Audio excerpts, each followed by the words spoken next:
जय Hind. Bajrangi study point में आप सभी का स्वागत है। साथियों, UP triple S C junior assistant 3284 के लिए आंसर की पर ऑब्जेक्शन की लिंक कल जारी हो गई है और कल लिंक एक्टिवेट भी हो गई थी। तो बात करेंगे ऑब्जेक्शन वाले प्रश्न कौन कौन से हैं जिस पर आप ऑब्जेक्शन कर सकते हैं और उन क्वेश्चन पर आप सबको फुल मार्क्स मिलेंगे। तो ये कहीं ना कहीं सबके लिए बेनिफिशियल है, क्योंकि आयोग ने 4-5 क्वेश्चन ऐसे हैं जिनके आंसर कहीं ना कहीं गलत दिए हैं। तो आप इन 4-5 क्वेश्चन पर आपत्ति जरूर दर्ज करें, क्योंकि इनसे आपको फुल मार्क्स मिलने के पूरे चांस रहेंगे। तो बात करेंगे क्वेश्चन कौन कौन से हैं और ये भी बात करेंगे कि आप कब तक ऑब्जेक्शन कर सकते हैं, यानी ऑब्जेक्शन करने की लास्ट डेट क्या है। तो वीडियो शुरू करने से पहले जो चैनल पे पहली बार आया है, चैनल को सब्सक्राइब कर लेगा, क्योंकि जूनियर असिस्टेंट 3284 से जुड़ा बहुत कुछ यहाँ पर आपको मिलने वाला है। और जिन्होंने हमारा टेलीग्राम चैनल ना ज्वाइन किया हो, टेलीग्राम चैनल जरूर ज्वाइन कर ले, बजरंगी स्टडी पॉइंट नाम का है।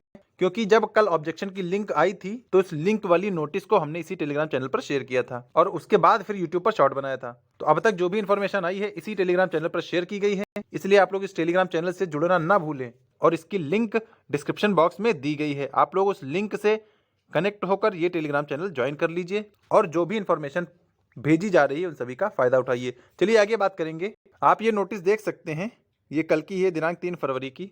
जो लिखित परीक्षा 1 तारीख को आयोजित की गई थी उसकी आंसर की 2 तारीख को आ गई थी और 3 तारीख को आयोग ने आंसर की ऑब्जेक्शन की लिंक भी जारी कर दी। आप यहाँ पर देख सकते हैं कौन कौन इस पे ऑब्जेक्शन कर सकता है। चलिए उसकी बात कर लें। देखिए, ऑब्जेक्शन तो कोई भी कर सकता है, लेकिन हर एक क्वेश्चन पर ऑब्जेक्शन करने के लिए आपको 100 रुपए देने होंगे।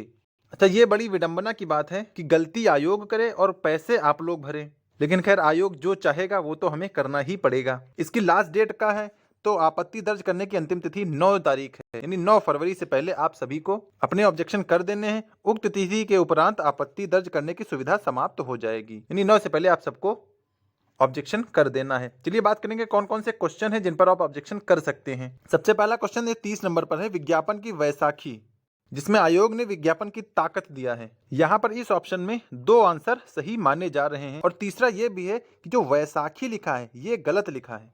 ये कहीं ना कहीं वर्तनी की दृष्टि से भी अशुद्ध है। तो आप लोग इस पर ऑब्जेक्शन करेंगे तो इस पर FM फुल मार्क्स मिलने के चांसेस रहेंगे। तो पहला प्रश्न ये है। दूसरा प्रश्न रीजनिंग का है 33 नंबर पे, निम्नलिखित में से विषम को चुने।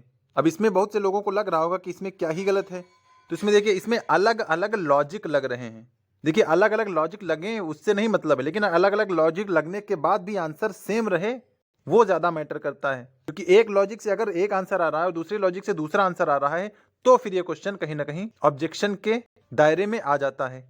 तो आप लोग इस पर भी ऑब्जेक्शन कर सकते हैं, इस पर भी फुल मार्क्स मिलने के चांसेस रहेंगे, या फिर अगर आयोग ऑप्शन बदलेगा तो ऑप्शन बदलेगा, अदरवाइज फुल मार्क्स के ही चांसेस हैं। फिर आगे बात करेंगे, आप इसे रीजनिंग या मैथ दोनों का क्वेश्चन मान सकते हैं 45 नंबर पे, जिसमें यह कहा गया था Q1 से Q2 तक वृद्धि में अधिकतम वृद्धि वाला क्षेत्र है। जिसमें अधिकतम वृद्धि हुई है उसको ऑप्शन में ही नहीं रखा इन्होंने, और जो हो सकता था उसको इन्होंने माना नहीं है।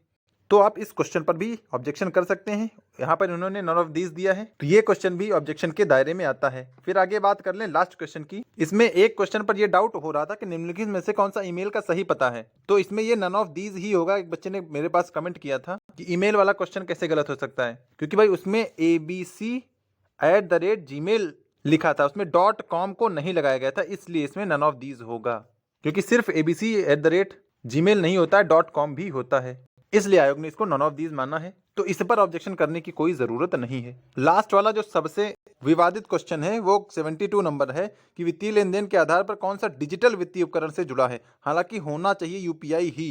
कुछ लोग इसे पैन कार्ड से बता रहे हैं, तो पैन कार्ड यहाँ पर होना नहीं चाहिए, लेकिन अगर आपको लगता है कि पैन कार्ड है और प्रूफ आपके पास पुख्ता है तो फिर आप इस पर ऑब्जेक्शन कर सकते हैं। लेकिन ये UPI 99% सही ही है, क्योंकि UPI में आधार लिंक होता है और फिर उसी से फाइनेंशियल ट्रांजैक्शन किए जाते हैं। लेकिन ये ज्यादा विवादित क्वेश्चन था, इसलिए इसको यहाँ पर शामिल किया गया है। बाकी अगर आपको और कोई लगता है क्वेश्चन कि उस पर भी ऑब्जेक्शन करना चाहिए तो आप उस पर भी ऑब्जेक्शन कर सकते हैं। लेकिन याद रखिए, हर ऑब्जेक्शन की कीमत है 100 रुपए, यानी 100 रुपए देकर ही आप ऑब्जेक्शन कर सकते हैं। लेकिन ये कहीं ना कहीं अन्याय है कि गलती आयोग करे और उसका हर्जाना अभ्यर्थियों को भुगतान पड़े। जब गलती आयोग कर रहा है तो हर्जाना भी उसको ही भरना चाहिए। लेकिन खैर ठीक ही है, जरूरत आप लोगों की है तो आप लोगों को ही करना पड़ेगा। तो 9 फरवरी से पहले आपको जिन क्वेश्चन पर लगता है उन क्वेश्चन पर आप आपत्ति दर्ज करा दीजिए, ताकि जब रिवाइज्ड आंसर की जाए तो उसमें चीज़ें रिवाइज्ड होकर मिले और कुछ क्वेश्चन पर फुल मार्क्स मिलने की संभावना हो सके। और बाकी हमने चैनल पर एक पोल डाला था, उस पर भी आप लोग पार्टिसिपेट कर रहे हैं। उस पोल का एनालिसिस जल्दी ही किया जाएगा कि टाइपिंग और फाइनल के लिए कट ऑफ क्या रह सकती है।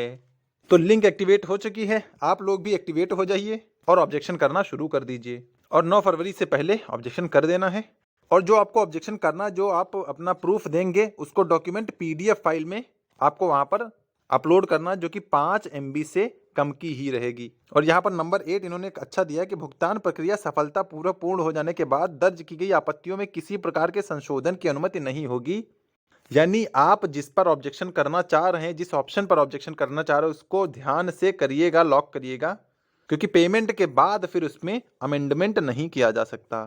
तो ध्यान से सोच समझ कर जो ऑप्शन आपको सही लगता है, जो आपके पास प्रूफ हो, उस पर आप ऑब्जेक्शन करिए, उसके बाद ही उसको सबमिट करिएगा।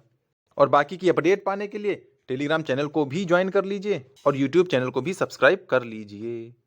तो टाइपिंग कट ऑफ और फाइनल कट ऑफ के लिए वीडियो जल्दी आएगा, उसके लिए चैनल को सब्सक्राइब कर लें और वीडियो को सभी के साथ शेयर कर दें। तो फिलहाल अपडेट में यही था, मिलेंगे नेक्स्ट अपडेट के साथ। तब तक के लिए सभी को जय हिंद।